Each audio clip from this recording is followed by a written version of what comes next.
so, and then also my fiance was sort of pestering me to continue to preach because she got to hear me the last time I was up here, and she wants to encourage me in that. So here I go. Today I want to talk to you guys about the difference between acknowledging God and serving God. I'll start off with Scripture. If you turn to Isaiah chapter 29, I'm going to start off in verse 13. Isaiah, the prophet Isaiah, is addressing, well, actually is writing what the Lord has told him in this time with regard to the holy people of Israel. The Lord said, according to Isaiah, "Because this people draw near to me with their words and honor me with their lip service, but they remove their hearts far from me, and their reverence for me consists of tradition learned by rote." I'm going to return back to that word and kind of talk about rote a little bit here in a second, but I'll continue on. Because these people are doing this, because they draw near to me with their words, but they remove their hearts from me, behold, I'm going to deal marvelously with this people. I'm going to conceal the discernment from their discerning men. I'm going to hide the wisdom from their wise men. Now, rote, does anybody know what the word rote means? Show of hands. Anybody hear that word before? So rote, you heard of, how about rotisserie? Is that maybe a little bit more familiar?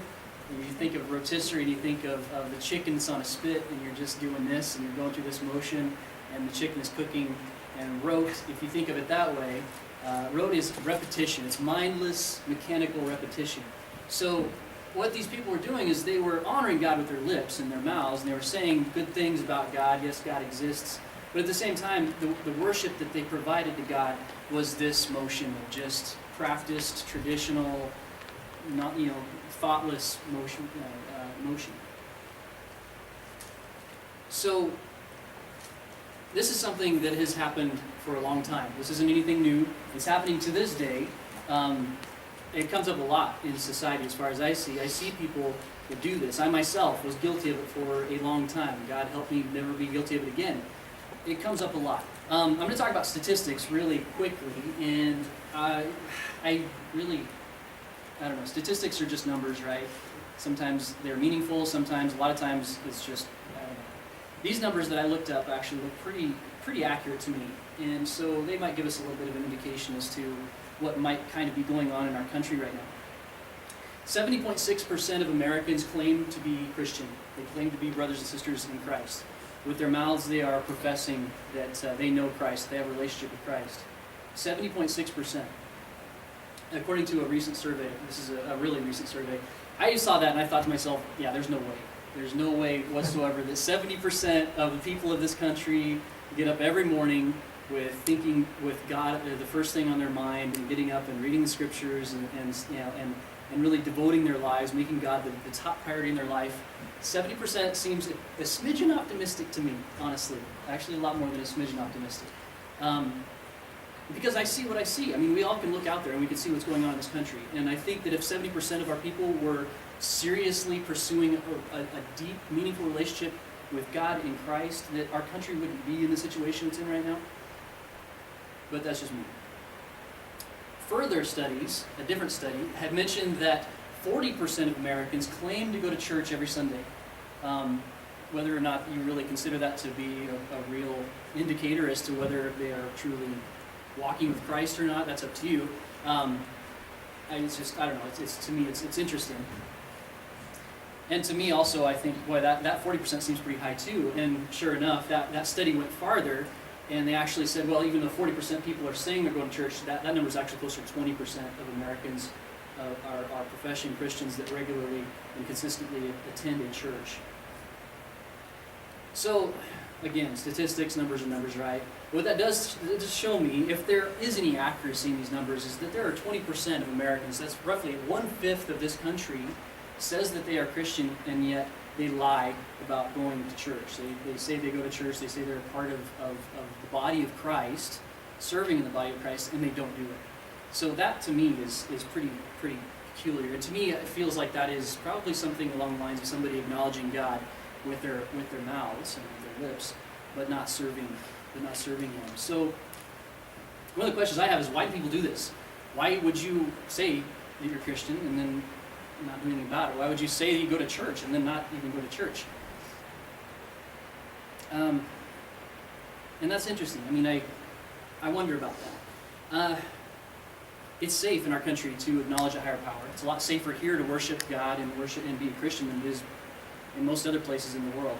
We don't have to worry about people storming in and taking hostages or blowing up a bomb in front of our churches or anything like that. So in that, we're pretty safe in terms of having a relationship and proclaiming that relationship with Christ. But I think that people just feel better about themselves when they confess or they speak with their mouths and admit that yes, there's a God and there's good and there's bad and maybe they think that that's going to be good enough for them and that's what they need in order to be okay for whatever comes in the next life and after this world passes away.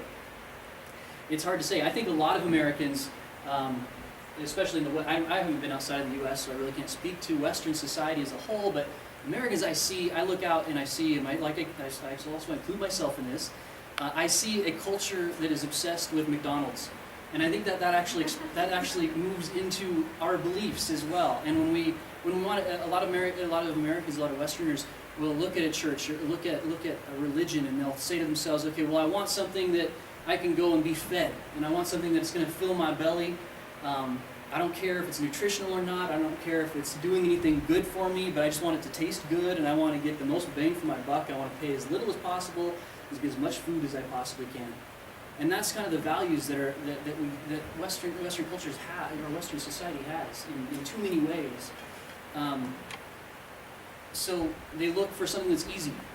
It's easy to get, and it requires the least amount of time and energy possible. That's the McDonald's church that I'm kind of referring to. Sorry, I'm going to turn this off. And it goes beyond that too. I've talked to people before in the past. I've actually heard someone once tell me when we were having a conversation about God, I'm not religious, but I'm spiritual. This guy told me, like he's making some sort of distinction between the two. And again, these are positions that modern society takes. It's like people are okay with having a faith that isn't really faithful at all. I guess they have beliefs, but there's no confidence in those beliefs. They're not confident enough in that belief to really go out and proclaim it, or to stand upon it, or try to convince you of it. And so there's just this strange spirituality of acknowledging, yeah, maybe there is some higher power out there. Maybe there is some universal karma, blah, blah, blah, whatever you want to call it. And so that's, like I said, that's a thing. It was a thing back then, it's a thing now. And there are a lot of us that follow this path. Too many Christians, too many of us will claim to be Christian and then we'll walk past the Samaritan lane on the ground. Too many of us will fail to trust God with our fears, what we fear, and the things that cause us anxiety. And too many of us will ignore God when He's trying to get our attention. These are some of the things that I'm going to talk about that God has told me to talk about in this message today. So the message for today begins in the book of Numbers, chapter 22. If you want to turn to there, you can. I'm just going to read from my page so that I'm not having to flip through my Bible and take a bunch of time on that. Numbers chapter 22, verse 1 through 4. So then the sons of Israel journeyed, and they camped in the plains of Moab beyond the Jordan, opposite of Jericho. So it's just a little bit of history lesson. Most of you probably kind of know how this is going at this point. God led Moses to lead the people, the Israelites, out of Egypt, out of bondage. They travel up north to the land of Canaan, where they're getting ready to enter into Canaan, the promised land, the land flowing with milk and honey. They send out their spies into the land to do some recon and see what it's like there, and the spies come back, and a couple of them are really eager. Yeah, let's get out there. God's with us. We're going to take this place. You can't believe how amazing this land is. We're so blessed by God. And then the rest of the spies are like, nah, we're a little nervous. There are giants here. There are things. There's no way we could beat the people that live in this land. And so because of that, God punished that generation, sent them back in the wilderness where they wandered 40 years. Those 40 years have come and gone. Now they have returned to the promised land. That generation has died out. The next generation of Israelites that God has promised to allow into the promised land have come along. And now they are camped out near the Jordan River, which separates them from the land of Canaan, the promised land. and they are squatting, in a sense, in this place called Moab, in this kingdom of Moab. This mentions Jericho here, and many of you remember Jericho, the story of Jericho. There's probably a good reason why Jericho is mentioned here. You have to imagine this is only 40 years after Jericho happened, after God had the Israelites march around Jericho and blast the trumpets and the walls just crumbled down. Jericho was this stronghold, this fortress that nobody ever imagined would ever fall to any army. But it happened. And 40 years ago, I'm sure that this was just one generation past, they're still talking about it to this day. They're probably still talking about how God had led the Israelites up out of Egypt as well, and all the things that befell the Egyptians. So along with Israel camping out in this place, there comes along this certain reputation with them that, okay, we don't want to cross these guys. This is a formidable group of people. Verse 2 in chapter 22 of Numbers. Now Balak, who is the king of Moab, this place where the Israelites are camping out. Balak the son of Zippor saw all that Israel had done to the Amorites. The Amorites came up against Israel, and it didn't go well for them. Israel's been kind of just on a warpath. They're trying to get through to, God has been leading them against these people who've been coming up against them. And yeah, when God is fighting people, it doesn't go well for the people that God is fighting. So Balak knew what was happening with Israel, and he'd seen what they'd done as they were coming across and entering into the promised land, and he was in great fear of the people because they were numerous. And Moab, the kingdom of Moab, was in dread over the sons of Israel. They were numerous. There's about 2.5 million of them, I think, if the research that I did was correct. And you imagine that's probably give or take, that's the population of Nevada. The entire state of Nevada is pretty much camped out in this one area of Moab. Moab, the elders of Midian. Now Midian and Moab were two different kingdoms. They're side by side, and I think that Moab probably was, I don't know exactly, I didn't do a ton of research into this, but I believe that Moab and Midian were going to try to gang up on Israel, and so that in larger numbers they'd be able to actually defeat them. So Moab said to Midian, the Moabites said to the elders of Midian, now this horde, these Israelite horde, will lick up all that is around us as the ox licks up the grass of the field. They were very afraid. They're afraid of Israel. They're afraid of the numbers Israel has. They're afraid of the military prowess of Israel. And they're afraid that Israel is going to eat up all the resources of the land. You can imagine 2.5 million people. They probably use a lot of firewood. They probably have large herds that are grazing the ground. If you've ever seen land that gets overgrazed, you know what that happens there. The root structures end up dying, and then the topsoil gets blown away when a wind comes up, and then the land is useless at that point. So there's a lot of fear here that these Moabites have, these Midians have. They're afraid of Israel. They're afraid of all these things. There's one thing they're not afraid of, though.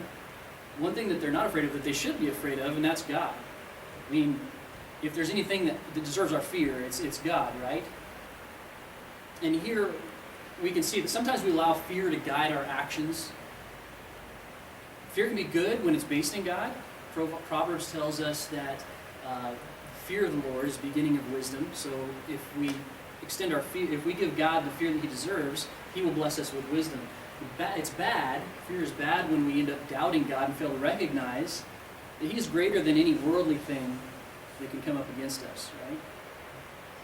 It's easy to fall into. We can be afraid of illnesses. We can be afraid of medical bills. We can be afraid of money, uncertainty, terrorism, politics, and death. All these things are out there that we can that try to make us anxious. And Jesus actually talked about this when He was telling the parable of the sower. And you know, Jesus said that the word of the kingdom of heaven is like a sower that goes out and he sows the seed, which is the word. And some of that seed falls on the rocky soil. And that rocky soil, the rocks in that soil are like those fears that we have. It's the anxiety that causes the soil to be rocky. And in that soil, the word can't get a root because of all those fears and anxieties that are on our mind. So that's the first point that I want to talk about. That's we fail to serve God. We can acknowledge God, but we fail to serve Him if we fear the afflictions of this world. If we give all these afflictions and all these worries our attention over what we give to God, that's not serving God. This horde will lick up all that is around us as the ox licks up the grasses of the field. I always kind of return to that little section because it reminds me of it kind of reminds me of modern news media. I don't know if you guys, I've never been a big fan of TV news, like the big networks like Fox and MSNBC or whatever is out there. They always use these kinds of tactics, and Moab was using it here to get Midian to jump in with them. So what's the best way to convince anybody to do anything? It's to make them afraid, or to make them emotional, or make them angry. And that's what I see that our news systems do, is you just turn on the news and they never inform you of anything. They just make you angry about some political decision that was made. That's kind of what happens here. They're trying to play on the emotions of the Midians. I think that we should be aware of that too. If somebody's trying to make us afraid, maybe question what their motives are. So Balak, the king of Moab, and all the Moabites were afraid, right? 2.5 million Israelites camped out there, and there's this mighty military force. Balak, as you read this story, you kind of get the idea that Balak is a very stubborn man, and like if something doesn't work the first time around, he just tries it again. He might mix it up just a little bit, and he tries the same exact thing again, expecting it's going to come out a little bit differently. But in this particular situation, he kind of strikes me as maybe one of those kind of get-rich-quick kind of guys, because he kind of has this idea, this quick fix-it kind of idea. I know what I can do. These Israelites are all camped out on my land, and we need to get rid of them. The best way to get rid of them is I've heard of this prophet that lives about 400 miles away, and this prophet can, whoever he curses ends up cursed, and whoever he blesses ends up blessed. And so I just need to have him curse the Israelites, and then, I can beat him in battle now. So it's kind of it's kind of a reach as far as I think it's kind of a pretty far out there sort of solution, but it seemed to make sense to Balak.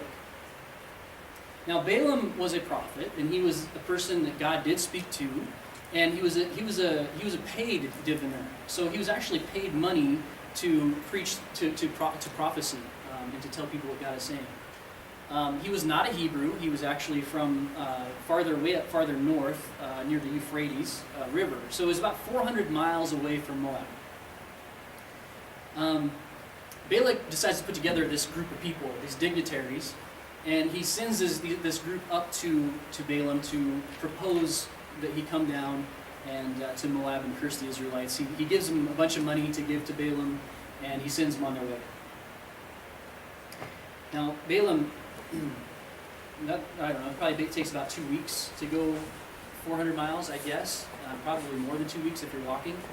So imagine they're probably on the road for about 2 weeks. They get to Balaam's place. Balaam welcomes them in, and they extend the offer. They say, hey, you've heard King Balak, right? He needs some help. He needs you to curse some people that are camped out in our backyard, and then we're going to go through and we're going to fight him and wipe him out. We just need you to curse him. Now Balaam acknowledged God at this point, and he said, you realize I can't bless anybody that God doesn't tell me to bless. I can't curse anybody that God doesn't tell me to curse. I have to do what God tells me to do. So I'll tell you what, you guys stay here for tonight. I'm going to talk to God. I'll get back to you in the morning. We'll figure out what we're going to do from there. And so he goes and he talks to the Lord. Numbers chapter 22:12. God is very clear with Balaam at this point. God does speak to Balaam, and he tells him what's going on. He says very clearly, do not go with them. You shall not curse these people. They are blessed. This is my people. This is my show. You do not want to curse them. God did not stutter. God did not have to contradict himself. He was very clear. He was very concise, very much to the point in this. And Balaam acknowledges God by relating this to the group of people that have come to pay him, to come back to Moab. He tells them, sorry, I can't go. God will not allow this. So you guys you need to go back. And they did. They go back to their king Balak. Balak is not happy about this. And again, like I said, Balak is the kind of guy who's very stubborn, and he does the same thing over and over again. So he decides, you know what, I'm going to send a larger group of people back to Balaam. And I'm going to make them even more prestigious this time. I'm going to make them more dignified. I'm going to make this people, he's going to realize how much I'm trying to honor him in this with these people that I'm sending to him. And he told this group, they were, according to the Bible, they were the princes of Midian. So these guys were rulers. They were, I was trying to put this in today's context, and I was thinking, well, how would it be like if somebody showed up on your front doorstep? Who would that look like in today's terms? And I was thinking, well, maybe the presidential cabinet. But that's not quite right, because if the presidential cabinet came to my house and I let them in, I probably want to argue with them about like healthcare or something like that, you know. So it's probably not quite the same. It's probably maybe more like if the cast of the Avengers showed up on your front door and thought, hey, we want to have a conversation with you, and here you wake up, you open the door and there's Chris Helmsworth standing in your doorway, or there's like Scarlett Johansson or something. She wants to come in and talk with you with all the other actors, right? So these people that came to Balaam the second time around, they were very dignified. They were rulers. They were the celebrities of the day. They were the people that were extremely wealthy, making the choices and the decisions for the entire kingdom of Midian. So they go, and they come into Balaam, and they're talking to Balaam. And of course, this is probably about a month later, because it's 2 weeks there, 2 weeks back, 2 weeks there. And they get to Balaam's place, and they repeat themselves. Look, Balaam, you got to understand, Balak really wants you to come and curse these people. It's super important. And tell you what, Balak has told us that he will extend to you honor. Like, he will just reward you richly with honor. And he will give you anything that you want. Anything you ask for, it'll be yours if you just come do this. This part of the story reminds me of another story in the New Testament when Jesus is out and he is standing there next to Satan, and Satan has taken him up on a hill and offers him all of this stuff that he can see, all these kingdoms, and all you have to do, you can all have all this stuff, all you have to do is you just need to bow down and worship me. Remember how Jesus responded to that. He responded by quoting scripture. He said, you shall worship the Lord your God and serve him only. Jesus said that to Satan. In other words, he said, zip it, Satan, get behind me. It's not going to happen, ever. Balaam's response to that same sort of temptation was not nearly as firm. It did not take this firm stance that Christ took. Numbers chapter 22, verse 19, Balaam responds to these dignitaries by saying, now please, you stay here tonight. I will find out what else the Lord will speak to me on this matter, right? So essentially, he's saying, well, let me ask God again and see, maybe he's changed his mind in this. Maybe I can convince him to go ahead and curse these people, and then it'll be okay and I can with you. Now, imagine if Jesus had responded that way to Satan. Could you even fathom, like Jesus saying, well, let me check with the Father and make sure, I don't think he's going to be okay with it, me worshiping you, but, if he does, maybe I'll just check with him just in case, because all this sounds pretty good, actually. There's no way Jesus would say that, right? There's no way. No way. Now, is it unheard of for God to change his mind? Seriously? I mean, is that a thing that we should rule out entirely? In Exodus, chapter 32, verse 14, actually tells us about God does change his mind when Moses appeals to him on behalf of the people of Israel. Because God is, at this point in the story of Exodus, God is ready to wipe out Israel. He wants to just clean house and take them out because they were playing the harlot with false idols while Moses was up on the mountain, right? Moses appeals to God on their behalf. Moses reminds God of the covenant that he made with Abraham. Moses glorified God and praised him for his mercy, his slowness to anger, his faithfulness to his people. And in that, God did change his mind, and God did choose to remove his wrath from the people of Israel. So yes, God can change his mind. At least the scriptures have told us that God has changed his mind in the past. But you have to weigh the motives here. You consider the motive of Moses, who was looking for God to be glorified in his mercy and his majesty, where Balaam is all about Balaam. And he's more interested in what Balaam can get out of it, and that's why he wants God to change his mind. Right? This part underscores our second point of God's message today. We fail to serve God when we expect him to accommodate a selfish desire. If we go to God in prayer and we have selfishness in our hearts, we want God to cater to what we want, that certainly does not serve him. Well, God wasn't happy about it. God wasn't happy about this request that Balaam said. Like I said, God didn't stutter the first time. God didn't say, well, come back to me later and maybe I'll change my mind. God said, you shall not go with him. You shouldn't go. Do not go with him. But Balaam wanted to, so God permitted it. God said, okay, well, you want to go ahead and go. but you better not say anything that I don't tell you to say. God didn't want him to go, but he went. And God told him that it was okay to go. And this is another thing that we see in the scriptures. Like, it's kind of weird to think, why would God tell somebody to go ahead and do something if God doesn't want them to do that? And I'd say it's more a matter of God allowing us to do things that he doesn't want us to do. And that's nothing new. That's been going on for a long time. You consider Israel.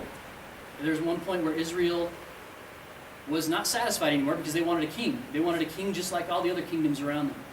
And Israel just groaned and moaned and complained until finally God said, okay, yeah, you want a king? Here you go. This is what's going to happen. It's not going to be great. It's not going to be good. It's not what I want for you.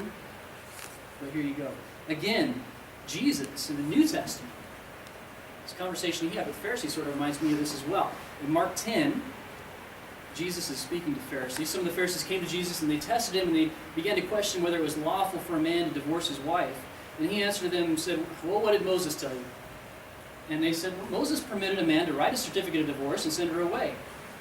And Jesus said to them, it's because of your hardness of heart. It's because you are such stubborn people. That's not the way God ever intended it to be. And if you think it is, you're silly.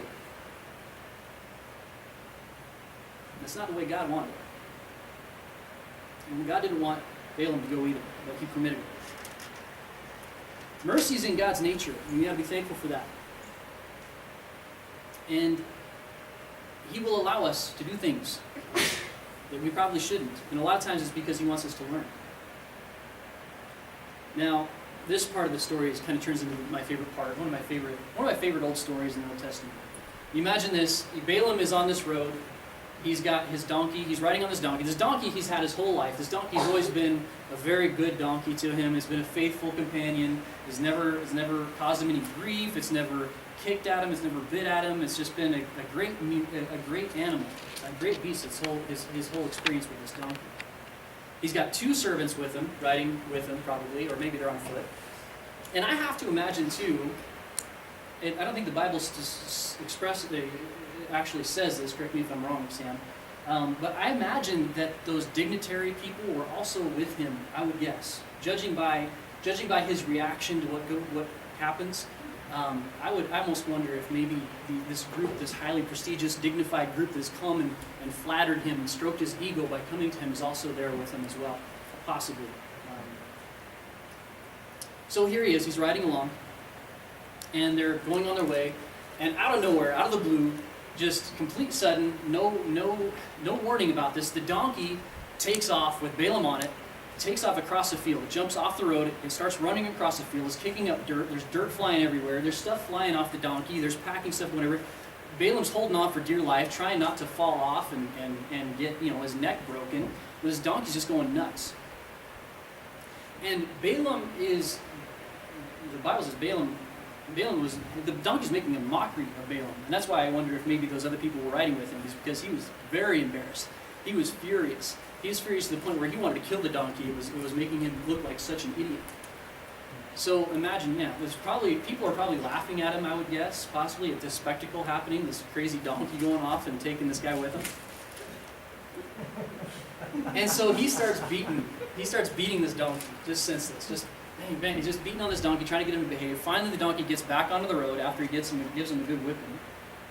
And the donkey's going along, and they're they continue on their way. Well, not too much farther down the path, the donkey just decides they're on this path and there's a wall on either side, and they're going down the middle, and the donkey just out of nowhere decides to slam into the wall and crush Balaam's foot into the wall.